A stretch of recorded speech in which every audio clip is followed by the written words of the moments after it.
Field भिजिटको लागि हामी चाहिँ आज नवलपरासीको लिटमस केबलमा आइसकेका छौँ र अब अहिलेको क्रममा भने हामीलाई यहाँको कम्पनीबाट छोटो मिठो ब्रिफिङको लागि यहीँ एकछिन होल्ड गराउनु भएको छ र समयमा अब हाम्रो ब्रिफिङ चल्नेछ र त्यसपछि भने हामी लिटमस केबलको इन्डस्ट्रीभित्र प्रवेश गर्नेछौँ।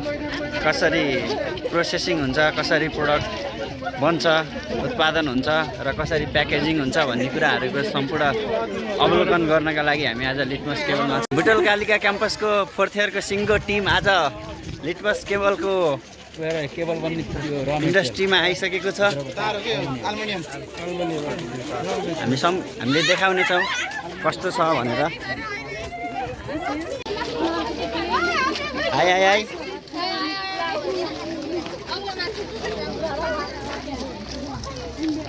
सबैले भ्लग हेर्ने है। के हेर्न आएको? सिमेन्ट होइन नि, लिटमस केबल। ए टिकटक स्टारहरू पछाडि छन्।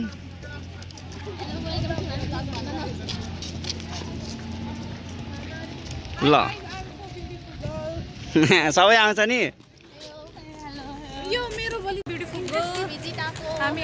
यिनी ब्युटिफुल छिन् अरे। किनकि मैले आफ्नो तारिफ गर्छु, किनकि मलाई तारिफ अरू गर्ने मान्छे छैन। सो द्याट यिनलाई कोही छ भने खोजिदिनु होला। तारिफ गर्ने मान्छेको कमी भएछ अरे, खोजिदिनु होला। खुसीको गर्मीले कतिको ऊ बनायो? पानी हो कि डिउ हो? कि डिउ चाहिँ झर्छ? बोतल त त्यही हो।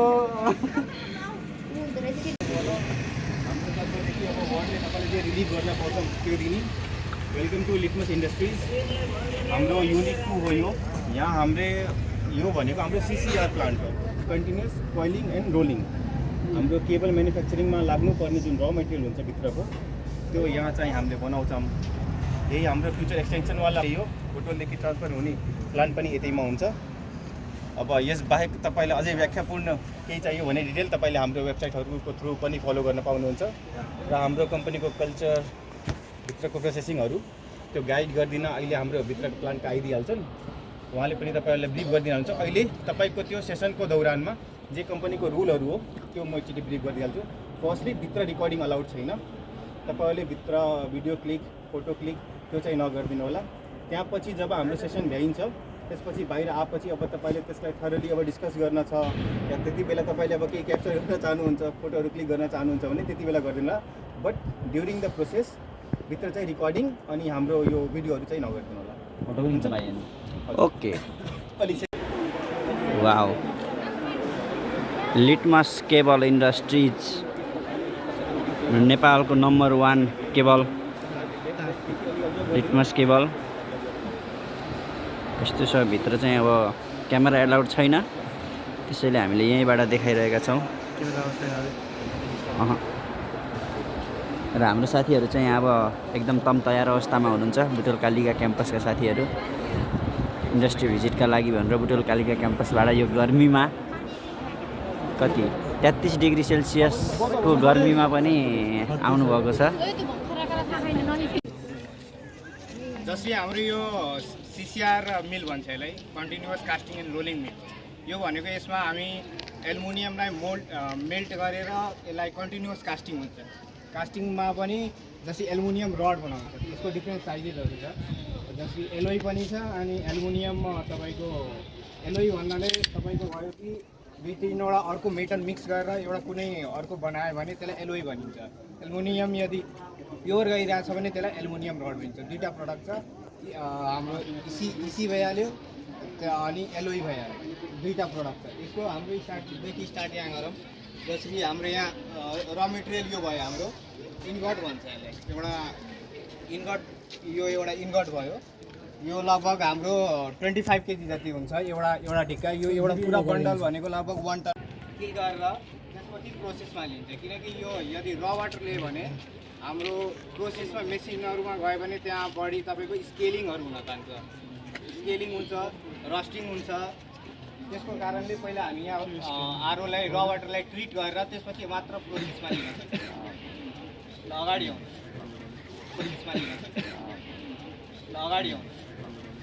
यो होइन नर्मल पानी हाल्दो रहेछ, आरो पानी पियो। यो हाम्रो इन्गट एल्युमिनियम इन्गटमा पनि ग्रेडहरू हुन्छ। यो प्योर एल्युमिनियम होइन, प्योर एल्युमिनियम होइन यो प्योर एल्युमिनियम। यो भयो हाम्रो कम्प्रेसर युनिट। यहाँ हामी कम्प्रेस एयर प्लान्टमा जहाँ पनि चाहिने हुन्छ न्युमेटिक, जसरी सिलिन्डरहरू हुन्छ, न्युमेटिक आइटम्सहरू हुन्छ, त्यो यो एयरले कम्प्रेस एयरले अपरेट हुन्छ। ओके। नाइट्रोजन युनिट चाहिँ पनि छ हाम्रो सानो एउटा। नाइट्रोजन यसले के काम गर्छ? कम्प्रेसर एयरलाई कम्प्रेस गर्ने काम। यो हाम्रो सब स्टेसन, यहाँबाट इलेक्ट्रिकल जति सप्लाई चाहिने छ मेसिनहरू यहाँबाट सप्लाई लाइन हुँदा नहुँदा नहुँदा यहाँ जेनेरेटर पनि छ। 625 केबीको जेनेरेटर। अनि यो भयो हाम्रो जसरी फर्नेस चलायो भने त्यहाँ स्मोकहरू आउँछ क्या बढी। स्मोक भनेको पोल्युसन कन्ट्रोलले गभर्मेन्टको के नर्म्स छ कि त्यसलाई यतिकै छोड्न मिल्दैन, त्यसलाई लगभग 30 मिटर एबभ मात्र त्यो स्मोक छोड्न मिल्छ। यो हाइट चिम्नीको भनेको हाम्रो 30 मिटर छ। त्यहाँको जति फर्नेसको जति स्मोक आउँछ त्यसमा सल्फर कन्टेन्ट बढी हुन्छ। त्यसले के गर्छ कि खियाहरू लाग्छ बढी, भनौँ न त्यहाँबाट आयो भने त्यसलाई सास फेर्न लायक भनौँ न त्यो अलि कन्टामिनेट कम गर्नलाई यो एयर फिल्टर लगाइन्छ। यो पोल्युसन कंट्रोल यूनिट भन्छ यसलाई। खुशी हुई आप लोग हमारे प्लांट का विजिट किया, आपने हमारा प्लांट देखा होगा। ये एल्युमिनियम का वायर रॉड का नेपाल में पहला प्लांट है। इससे पहले किसी के पास ये प्लांट नहीं था। और हम लोग को इंडिया में मेरे को टोटल 25 साल काम करते हो गया। और मैं बीटेक मेटलर्जिकल इंजीनियरिंग में किया है। मैं NIT जयपुर से पास आउट हूँ। और मैं इस फील्ड में मेरे को 17 साल से मैं रोलिंग मिल में काम कर रहा हूँ। तो ये आने वाले फ्यूचर में पावर ट्रांसमिशन का नेपाल में बहुत स्कोप है। इंडिया तो काफ़ी डेवलप कर गया, लेकिन नेपाल अभी इनिशियल में है। तो आप सभी को मतलब इस फील्ड में करियर बनाना चाहिए, पावर फील्ड में। और बाकी प्लांट में भी सभी लोग काम करेंगे, प्रोडक्शन में है। तो नेपाल में अभी क्या है, रिसेंटली मेरे को 7 महीना इधर ज्वाइन करके हुआ है। अभी काफ़ी चेंजेज मैंने भी देखा है, जेनजी देखा है, फिर नया गवर्नमेंट देखा है। तो हमको भी उम्मीद है नया गवर्नमेंट बहुत अच्छा करेगा, वो अच्छा करेगा तो आपको भी करियर में मतलब कुछ करने को क्या है, बाहर जाओगे तो उससे अच्छा अपने नेशन के लिए करना चाहिए। मेरा भी यही सोच था कि मैं कभी बाहर नहीं जाऊंगा, अपने जो भी करूंगा अपने नेशन के लिए करूंगा।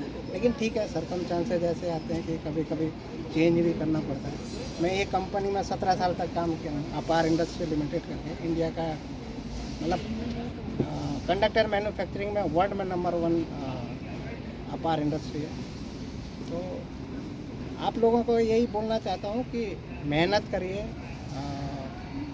अभी ठीक है, टेक्नोलॉजी का सॉफ्टवेयर का ज़माना है, बट वो भी ठीक है, वो भी होना चाहिए। बट इनिशियल में आप करियर शुरुआत कर रहे हो तो आपको खुद से काम करना चाहिए, खुद से अपने हाथों से काम करना चाहिए। आप शुरू में मेहनत कर लोगे, टेक्निकल आप स्ट्रॉन्ग हो जाओगे तो आप बहुत आगे बढ़ सकते हो। लेकिन अगर आपको नॉलेज नहीं है, प्रैक्टिकल नॉलेज नहीं है, तो आप कल के दिन कहीं प्लांट हेड करोगे या डिपार्टमेंट हेड करोगे या और इंडस्ट्री में कहीं काम करोगे तो नॉलेज बहुत ज़रूरी होता है।